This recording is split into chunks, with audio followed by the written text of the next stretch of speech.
அனைவருக்கும் வணக்கம். நாம் அகத்திய மாமுனிவர் அருளிச் செய்த முதுமொழி ஞானம் என்கிற ஞான நூல் தொகுப்பை வாசித்துக் கொண்டிருக்கிறோம். தேகத்திற்குள்ளே பஞ்சபூதங்கள் எவ்வாறு இணைகின்றன, எவ்வாறு அவை உடலை கட்டமைக்கின்றன, மறுபடியும் அவை எவ்வாறு அழிந்து போகின்றன, ஒன்றுக்குள் ஒன்று எவ்வாறு ஒடுக்கம் பெறுகின்றது, ஒன்றுக்குள் இருந்து ஒன்று எவ்வாறு வெளிப்படுகிறது என்பதை பற்றியெல்லாம் யோக சாதகன் அறிந்திருக்க வேண்டியது அவசியமாகிறது. பஞ்சபூதங்களை பற்றி அறிந்தராமல் பராபரத்தை அறிய முடியாது. தேகத்தை பற்றி தெரிந்து கொள்ள முடியாத ஒருவனுக்கு தெய்வத்தை பற்றி தெரிந்து கொள்ள முடியாது என்பதே முன்னோர்களுடைய வாக்காக இருக்கிறது. அது காரணமாகவே இது குறித்தான நுணுக்கமான பல பதிவுகளை எல்லாம் அகத்தியர் நமக்கு சொல்லி வருகிறார். கண்ணுளே ஒளி அதாகும், கருத்துளே அறிவு அதாகும், ஒன்னும் ஓங்காரத்துள்ளே உட்பொருள் தானாய் நிற்கும், எண்ணிலா பிறவி ஊடே இருப்பவர் அறிய மாட்டார், வெண்ணெய் கை வைத்து நெய்க்கு வீணிலே உழல்கின்றீரே. எண்ணிலா பிறவி ஊடே இருப்பவர் அறிய மாட்டார் என்று அகத்தியர் குறிப்பிடுவதன் காரணம் என்ன? பிறந்தவர் இறந்துதான் தீர வேண்டும், இதற்கு எந்த மாற்றும் கிடையாது என்று பெரும்பாலானவர்கள் கருதி இருக்கிறார்கள். அவர்கள் பிறப்பதும் இறப்பதும் சாதாரணமாக நடக்கக்கூடியது, இது நடந்துதானே தீர வேண்டும், பிறப்போம், வாழ்வோம், மரணம் வரும்போது மாண்டு போவோம் என்கிற எண்ணத்திலேயே பலரும் இருக்கிறார்கள். இதை நகைச்சுவையாக கிராம பாணியிலே சொல்லுவதாக இருந்தால், வெந்ததை தின்போம், விதி வந்தால் சாவோம் என்றே பலரும் வாழ்ந்து கொண்டிருக்கிறார்கள். இப்படிப்பட்டவர்களுக்கு பராபரத்தை அறிந்து கொள்ளக்கூடிய ஆற்றல் நிச்சயமாக கிடைக்காது. கையிலே வெண்ணெயை வைத்துக் கொண்டு நெய்க்கு அலைந்து திரியக்கூடியவர்களைப் போல தனக்குள்ளே தெய்வத்தை வைத்துக் கொண்டு இவர்கள் தடுமாற்றத்தை கொண்டு அலைந்து கொண்டிருப்பதை பார்க்க நகைப்பாக இருக்கிறது என்று அகத்தியர் குறிப்பிடுகிறார். உங்கள் கண்ணிலே ஒளி இருக்கிறதே, பிரகாசம் இருக்கிறதே, அந்த பிரகாசத்தை கொண்டு இந்த உலகத்தை பார்க்கிறீர்களே, இது எப்படி ஏற்பட்டது? இந்த கண்களுக்கு எப்படி பார்வை வந்தது? உங்கள் கருத்திற்குள்ளே அறிவு என்பது எப்படி வந்தது? இது எல்லாம் எங்கே இருந்து வந்தது என்பதை பற்றி எப்போதாவது சிந்தித்து பார்த்திருக்கிறீர்களா? இவை எல்லாமே ஓங்காரத்திலே இருந்து வெளிப்பட்டு வந்தன. ஓங்காரம் என்பது ஒன்றல்ல, மூன்றின் இணக்கமான ஒரு சேர்க்கையே ஓங்காரமாகும். அகார உகார மகாரங்களின் சேர்க்கையே ஓங்காரமாகும். அகாரம் என்பது சந்திரகலை, உகாரம் என்பது சூரியகலை, மகாரம் என்பது சுழுமுனை. இந்த மூன்றும் சரியாக நின்று இயங்கக்கூடிய காரணத்தால், இந்த முக்கோணத்திலே ஆற்றல் சுழன்று கொண்டிருக்கிற காரணத்தாலேயே கண்களுக்கு ஒளி கிடைக்கிறது, கருத்திற்கு அறிவு கிடைக்கிறது. இதை புரிந்து கொள்ளாத வகையிலே பிறந்தால் சாகத்தான் வேண்டும் என்று கருதி இருந்தால், சாவுக்கு மாத்திரமல்ல, தொடர்ந்து வரக்கூடிய பிறவிகளுக்கும் நீங்களே காரணமாக மாறிப்போவீர்கள். எனவே இந்த இப்பிறவியை வீணிலே கழித்து விடாதபடியாக எச்சரிக்கையாக குருமார்களின் வார்த்தையை கேட்டு பயணித்தால் உறுதிபட நீங்களும் வெற்றி பெற்று ஜீவன் முத்தர்களாக மாற முடியும். இதற்கான வழிகளைத்தான் நாங்கள் சொல்லி வருகிறோம் என்று அகத்தியர் குறிப்பிடுகிறார். உந்தியின் உள்ளே அவ்வும் உவ்வுமாய் மவ்வுமாகி விந்துவாய் நாதமாகி விளங்கிய சோதி தன்னை சிந்தியில் உறவே நோக்கி செயல் இழந்து இருப்பாராகில் வந்தது சிவமும் உள்ளே வடிவிலா மரபு அதாமே. உந்தியின் உள்ளே அவ்வும் உவ்வுமாய் மவ்வுமாகி விந்துவாய் நாதமாகி இருக்கிறது என்று குறிப்பிடும் போது, உந்தி என்று சொன்னவுடனே நாம் எல்லோரும் எதை நினைக்கிறோம்? தொப்புள் என்று புரிந்திருக்கிறோம். தொப்புளை உந்தி என்று இங்கே அகத்தியர் குறிப்பிட்டிருந்தார். அவ்வும் உவ்வும் மவ்வுமாகி அங்கே இருந்தது என்று சொல்லுவதற்கு பொருள் இல்லாமல் போய்விடும். அ உ ம என்று சொல்லப்பட்ட இந்த மூன்றும் எங்கே இருக்கிறதோ அந்த இடத்திற்குத்தான் உந்தி, தொப்புள் என்று பெயர். அப்படி பார்க்கும்போது வயிற்றின் கீழே நடுவாம்பாகத்தில் இருக்கக்கூடிய நஞ்சு கொடி வெளிப்பட்டு தொப்புள் கொடி வெட்டி எடுத்திருந்த அந்த இடத்திற்கு உந்தி என்று பெயர் கொடுக்க முடியாது. அப்படி என்றால் உண்மையான உந்தி என்பது எது? அது சுழுமுனை மையம். அங்கே சந்திரகலை, சூரியகலை, சுழுமுனை ஆகிய இந்த மூன்றும் ஒன்றாக இணைந்திருக்கின்றன. அது காரணமாகவே நாதமாக, விந்துவாக, நெருப்பாக இருக்கக்கூடிய தத்துவம் அங்கே சுழன்று கொண்டிருக்கிறது. நாதம் என்பது சந்திரகலை, விந்து என்பது சூரியகலை, நெருப்பு என்பது சொலுமுனை. இந்த மூன்றும் சேர்ந்திருக்கக்கூடிய இந்த இடத்திற்குத்தான் உந்தி என்று பெயர். உந்தி கமலத்திலே இருந்துதான் ஞானம் பிறக்கும் என்று சொல்லுவார்கள். இதற்கு காரணம் என்ன? விஷ்ணுவினுடைய உந்தியிலே இருந்து பிரம்மா உதித்தார் என்பதாக சொல்லுவார்கள். விஷ்ணுவின் உந்தியிலே இருந்து பிரம்மா வந்தார் என்றால் என்ன பொருள்? மனதிலே இருந்துதான் அகங்காரம் என்கிற எண்ணம் வந்தது. இது பற்றி ஞானபிதா சுவாமி சிவானந்த பரமஹம்சர் சித்தவேதத்திலே சொல்லும் போது, மனதிலிருந்து வெளிப்பட்ட ஒரு கூறுதான் பிரம்மம், அதாவது பிரம்மா. அந்த பிரம்மா என்பது நான் என்கிற அகங்காரமாகும். அந்த அகங்காரம்தான் இந்த உலகத்தை சிருஷ்டிக்கிறது. அது காரணமாகவே பிரம்மாவை சிருஷ்டிகர்த்தா என்று சொல்ல காரணம். அதுவும் உங்களுக்குள்ளே இருந்துதான் வெளியே வந்ததே அல்லாது வெளியிலே இருப்பது அல்ல என்று புரிய வைத்திருந்தார்கள்.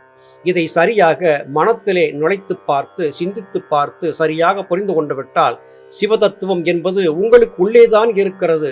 அதற்கு வடிவமும் இல்லை. அது வரக்கூடிய நிலையை நீங்கள் புரிந்து கொள்வதற்கு பக்குவம் தேவை என்பதையும் புரிந்து கொண்டு விட முடியும். இதைத்தான் இங்கே அகத்தியர் பெருமான் இத்திருப்பாடல் வாயிலாக நமக்கு புரியப்படுத்த முயற்சி செய்கிறார். உங்களுடைய சிந்தையிலே நீங்கள் சரியாக சுழுமுனை மையத்தை சிந்தித்திருந்தால் சிவ தத்துவத்தை புரிந்து கொண்டு விடலாம் என்பதுதான் இதன் தத்துவமாகிறது. உந்தியிலே நிற்க வேண்டும், அங்கிருந்து நீங்கள் மேலே மெல்ல மெல்ல நகர வேண்டும் என்பது பொருள். இதை சரியாக புரிந்து கொள்ளாதவர்கள் உந்தி என்று அழைக்கப்படக்கூடிய தொப்புளிலே இருந்து வாசிக்காற்றை மேல் நோக்கி ஏற்றி பயிற்சி செய்வதாகவும் அதுதான் சரியான பாதை என்பதாகவும் சொல்லி வருவதையும் நாம் கேள்விப்பட்டிருக்கிறோம். அல்ல, என்சான் உடம்புக்கு சிரசே பிரதானம். சிரத்திற்குள்ளே இருக்கக்கூடிய பகுதியிலேதான் நீங்கள் யோக பயிற்சியை செய்தாக வேண்டும். நவதுவாரங்களும் இருப்பது சிரத்திற்குள்ளேதான் என்பதை சித்தவேதத்திலே ஞானபிதா சொல்லியிருந்தபடியால் இதை நம்மால் தெளிவாக புரிந்து கொள்ள முடிந்தது. எப்படி பார்த்தாலும் அனைத்து சித்தர்களின் நூல்களுக்கும் சரியான ஆதாரம் என்பது ஞானபிதாவால் அருளி செய்யப்பட்ட சித்தவேதம்தான் என்றால் அதிலே எவ்விதமான மாற்று கருத்தும் இல்லை. வரவு இல்லை, போக்கும் இல்லை, வடிவு இல்லை, முடிவும் இல்லை, இரவு இல்லை, பகலும் இல்லை, யாவுமே தானாய் நிற்கும். கரவு இல்லை, மகிழ்ச்சி இல்லை, கண்டபின் காணா இன்பம் தரவு இல்லை, பொருளே ஆகும் தற்பரம் ஆயிட்டானே. தானே பரம், தானே பிரம்மம் என்பதை ஒருவன் புரிந்து கொண்டு விட்டால், அகம் பிரம்மாஸ்மி என்பதை அறிந்து கொண்டு விட்டால், தத்துவமசி என்பதை அறிந்து கொண்டு விட்டால் அவனுக்கு மற்ற எந்த வகையான கவலைகளோ சோகமோ முடிவோ இல்லை. அவன் வருவதும் இல்லை, போவதும் இல்லை. அவனுக்கு உருவமும் இல்லை, உருவம் இல்லாத நிலையும் இல்லை. இரவு பகல் என்பது எதுவுமே இல்லை. மகிழ்ச்சியும் கிடையாது, துக்கமும் கிடையாது. இது எதுவுமே இல்லாத ஆனந்தமயமான மனநிலையிலே ஒரு யோகி இருப்பான். இது சரியாக நடக்க வேண்டும் என்றால் தானே பரம், தானே பராபரம் என்பதை புரிந்திருக்க வேண்டும். தானே பராபரம் என்பதை புரிந்து கொள்ள முடியாதபடியாக தடுத்து நிற்பது அகங்காரம். அகங்காரம் என்பது நான் என்கிற உணர்வு. நான் என்பது இந்த உடல். இந்த உடலுக்கு கொடுக்கப்பட்டிருக்கக்கூடிய பெயர், இதை சார்ந்திருக்கக்கூடிய உறவுகள் தான் சாஸ்வதமானது என்று ஒரு யோக சாதகன் கருதி இருக்கும் வரையிலும் சுத்த ஞானம் என்பது அவனுக்கு வாய்க்காது. எனவே சுத்த ஞானத்தை அடைய வேண்டும் என்றால் இந்த உடல் என்பது நான் அல்ல, நான் என்று சொல்லப்படுவது பராபரமே, ஜீவனே நான் என்பதை புரிந்து கொள்ள வேண்டும். இதை புரிந்து கொள்வதற்கு இடைவெளாது செய்யக்கூடிய யோக பயிற்சி மாத்திரமே உதவியாக இருக்கும். தொடர்ச்சியாக பயிற்சி செய்யக்கூடிய ஒருவனுக்கு மெல்ல மெல்ல மனத்திலே சலிப்பு ஏற்படுகிறது. உலக காட்சிகளிலே சலிப்பு ஏற்படுகிறது. உலகியல் சார்ந்த விடயங்களிலே சலிப்பு ஏற்படுகிறது. மெல்ல மெல்ல மனம் உலகியல் சார்ந்திருக்கக்கூடிய போக்கிலிருந்து தன்னை விடுவித்துக் கொள்ளுகிறது. பயிற்சியால் மாத்திரமே இது சாத்தியப்படுமே அல்லாது வேறெந்த வகையிலும் இது சாத்தியப்படாது. எனவே இடைவிடாது பராபரத்தை பற்றியதான சிந்தனையை மனத்தகத்தை வைத்து எவன் ஒருவன் குருமார்கள் சொல்லியபடியாக பயணிக்கிறானோ அவன் தானே பரம் என்பதை புரிந்து கொள்வான். தானே பரம் என்பதை புரிந்து கொண்டுவிட்ட அவனுக்கு கவலையும் இல்லை, இன்பமும் இல்லை, வரவும் இல்லை, போக்கும் இல்லை, இரவும் இல்லை, பகலும் இல்லை. அவன் ஆனந்தமயமான ஒரு உலகத்திலே அமைதியாக சஞ்சரித்திருப்பான் என்பதே அகத்தியருடைய வாக்காக இருக்கிறது. காண்பதுதான் ஏதென்னில் காட்டும் ஓர் பொருளின் செய்கை. ஆண் பெண்ணும் அழியுமாகி அனைத்துமாய் அதுவே நிற்கும். சேன் பயில் சுடர்கள் ஆக்கி தெரிவதும் அதுவே மேறு. தூண் பயில் சோதி போல சுழலும் நெஞ்சு உயிர்கள் தாமே. காண்பதுதான் ஏது? இப்படி சொல்லும் போது நமக்கு ஒரு ஐயம் வந்துவிடக்கூடும். இந்த உலகம் பொய், மாயை என்றே பொதுவாக சித்தர்கள் சொல்லி வருகிறார்களே, அப்படி என்றால் நான் கண்களால் பார்க்கக்கூடிய இந்த உலகம் மாயையா?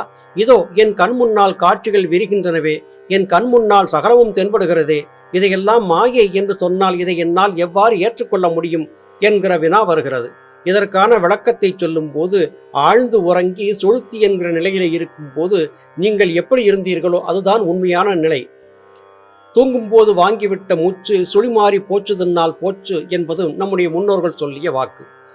வாங்கிவிட்ட மூச்சு மறுபடியும் நாசி வழி உள்ளே சென்று உடல் இயக்காது நின்றுவிட்டால் மரணம் ஏற்பட்டு விடுகிறது. அதன் பிறகு இந்த உலகம் இருக்கிறதா, நீங்கள் இருக்கிறீர்களா, உறவுகள் இருக்கின்றனவா, தேடி வைத்த திரவியங்கள் இருக்கின்றனவா என்று எண்ணி பார்த்தால் எதுவுமே இல்லை என்று ஆகிவிடும். ஆனால் இதுவரையிலும் இந்த உலகிலே வாழ்ந்திருந்து உடல் கொண்டு இந்த உலகத்தை பார்த்தறிந்த இந்த ஆன்மா இப்போது இந்த உலகத்தில் இல்லாதாகிவிட்டதே, அப்படி என்றால் அது எங்கேதான் போயிற்று என்று சிந்தித்து பார்த்தால் அது ஆத்மாவின் உலகம். ஆத்மாவின் உலகம் என்பது நிலையானது, நிச்சயமானது. ஆத்மா வெளிப்பட்டு உடல் கொண்டு வந்த போது காணக்கூடிய இந்த உலகம் என்பது மாயையானது, மறையக்கூடியது. இதைத்தான் சித்தர் பெருமக்கள் நமக்கு சொல்லிக் கொடுக்க முயற்சி செய்கிறார்கள். இதிலே எண்ணங்களை பற்றி சொல்லும் போது ஆண் பெண் அலி என்கிற 3 தத்துவங்களாக நிற்பதும் பராபரமே என்று அகத்தியர் குறிப்பிடுகிறார்.